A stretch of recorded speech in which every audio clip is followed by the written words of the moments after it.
Who is this? I don't know. How much are you offering? I might be interested in selling. Difficult sellers can be difficult to deal with. But if you embrace being the buyer, follow the closer's formula, you could deal with difficult sellers and still close deals. The key here is be efficient with your time, because sometimes those difficult sellers are truly just people that we don't want to do business with. So in today's case study, you're going to see both the first call and the follow-up call to the contract that I send to a difficult seller, a deal that we do close in Detroit, Michigan. But throughout it, you're going to see that I'm not chasing after the deal. I'm still fully embracing that I'm the buyer. I want to understand, verify step number one. You want to sell. I ask step number two, how much do you want for it? And then in step number three, I ask them to tell me about the property.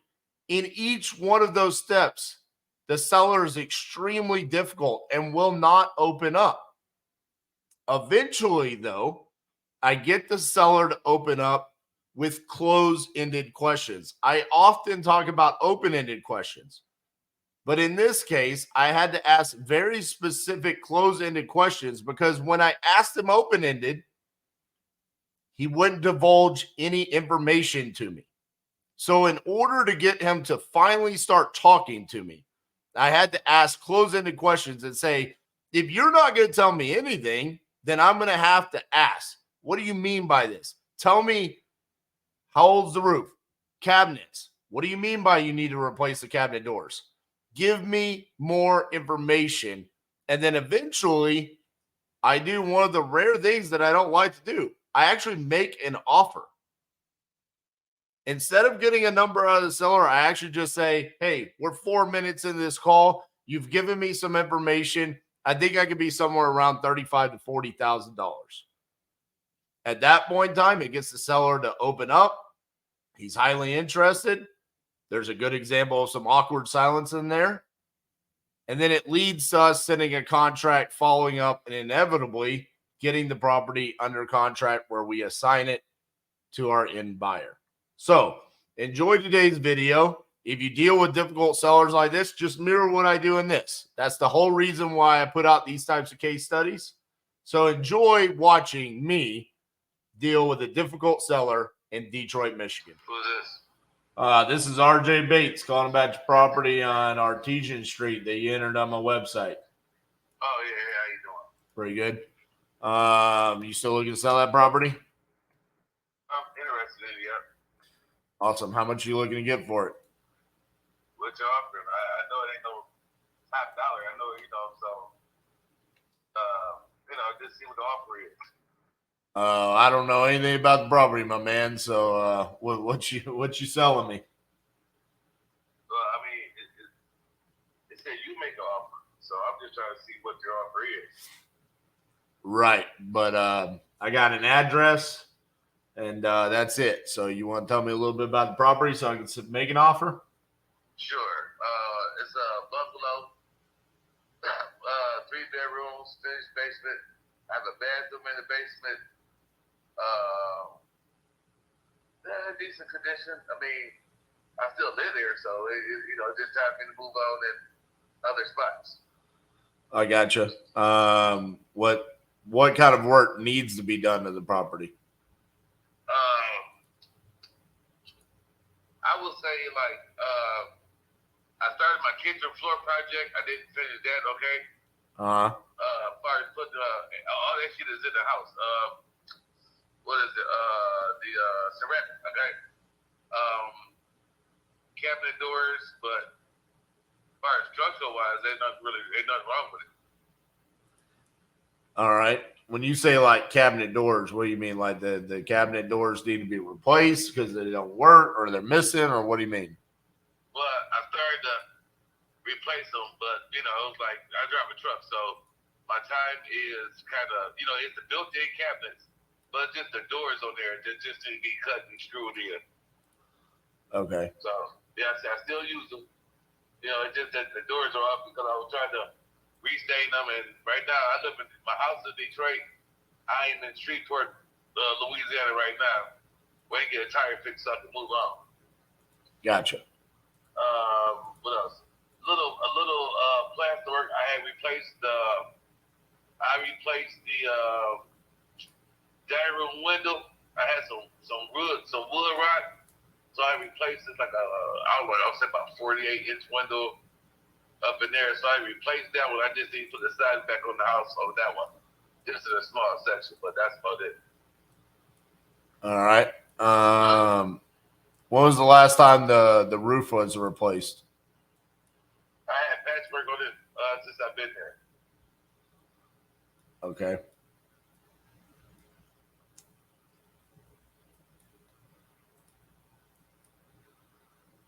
Are those the awning on the front and that front window? Is that still on there? Yep. Okay.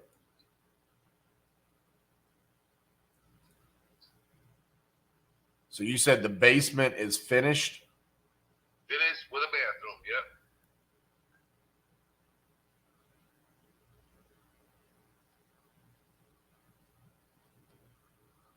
What about the heater? Heater, that needs to go. It's old, and I was going to replace that if I stayed there, but that needs to go. Okay. So definitely we'll need a furnace by this winter.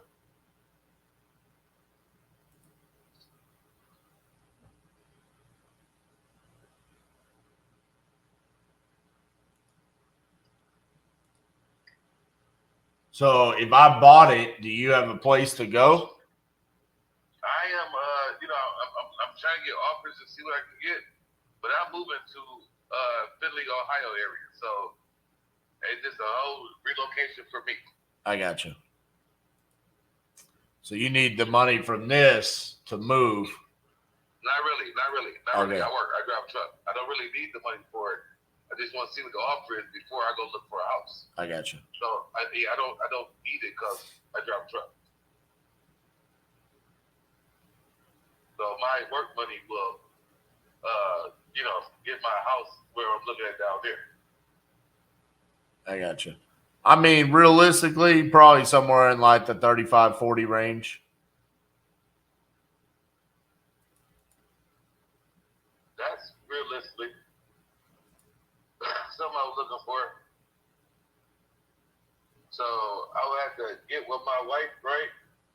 Okay. And we will have to get back with you. Okay.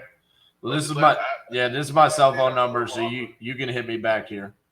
All right. And what's your name again? My name's RJ Bates. RJ Bates. All right. And I'm not saying your offer. I'm not saying your offers is garbage or nothing, but that's a good offer. So, like I said, I was just looking at get the ball rolling and stuff and going from there. All right. Sounds good, man. Let me know. All right. Thank you, but thanks for calling back. Absolutely. Bye-bye. Bye. Who's this? This is RJ Bates from Titanium Investments. How you doing? Pretty good. How you doing? Pretty good, man. Just following up about that contract we sent you for Artesian Street. Right. Well, I'm still looking, but everything is pretty straightforward.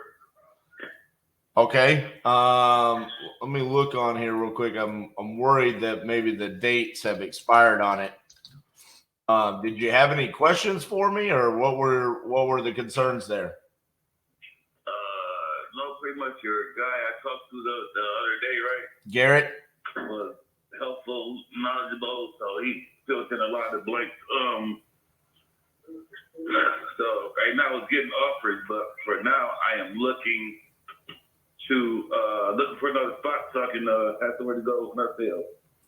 I got you. Well, so the dates on the contract that we sent you, they expired because we put that it had to be signed by July 3rd or the contract was void. So I guess my question to you is do you need more time before we close, or what is it that you need as far as timeline goes?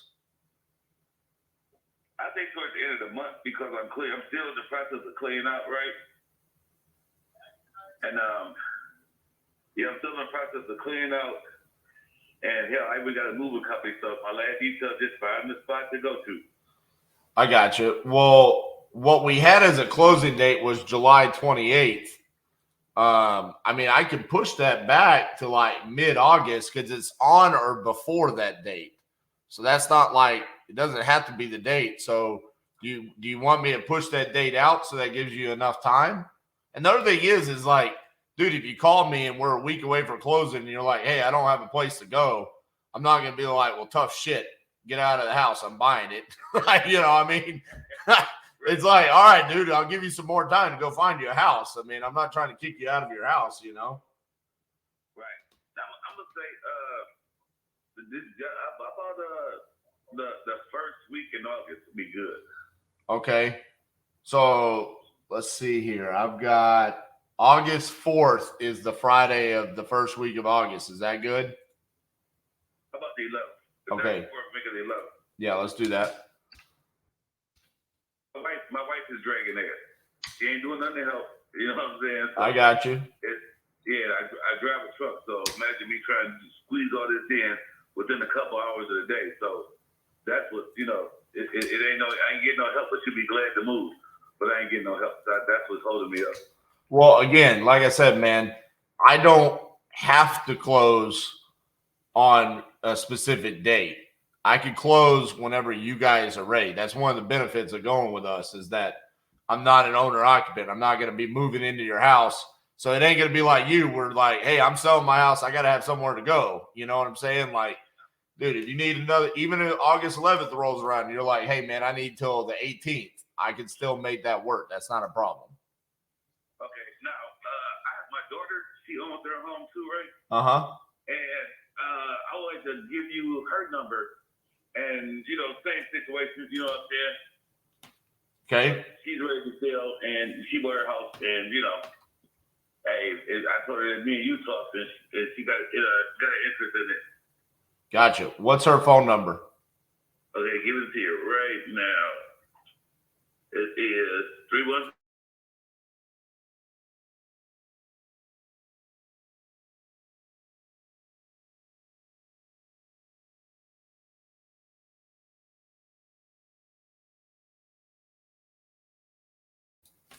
All right, so Just tell her you talk to, you know, talk to your dad, so she knows exactly, you know, she just wait for a phone call. I know you're on vacation and stuff, so. I got you. So I'm back. So no, yeah, I'll give her a call. All right. So if I send you this contract back to the email, are you gonna sign it today?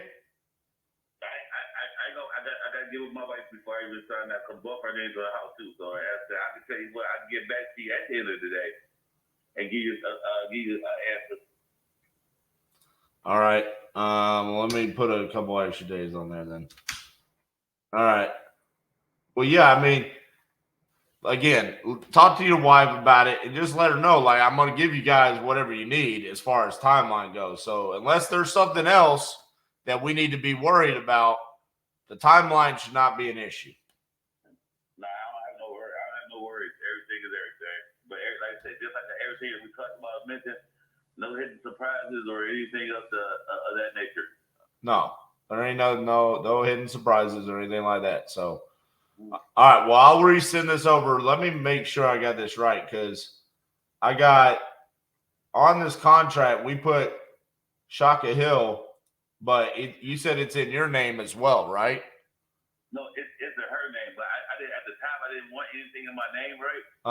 So what it says is that Shaka Hill and husband. So we got a marriage certificate. I got my ID, stuff like that. All right. So I'm just gonna send it to you guys to sign. It's just Shaka Hill, and then when we send it the title, they'll let us know if they need you to come sign something. Okay. Yes, sir. All right, man. I'll get that sent over to you, and yeah, you talk to her, and then let's get that thing signed so we can get the process started. Okay. All right, and get my daughter a call too. She's interested in, and like I said, she's a sole owner of her house, so that's how that goes. I got you. Yeah, I'm gonna call her right now. Okay. All right, I appreciate you, man. All right, man. Bye-bye.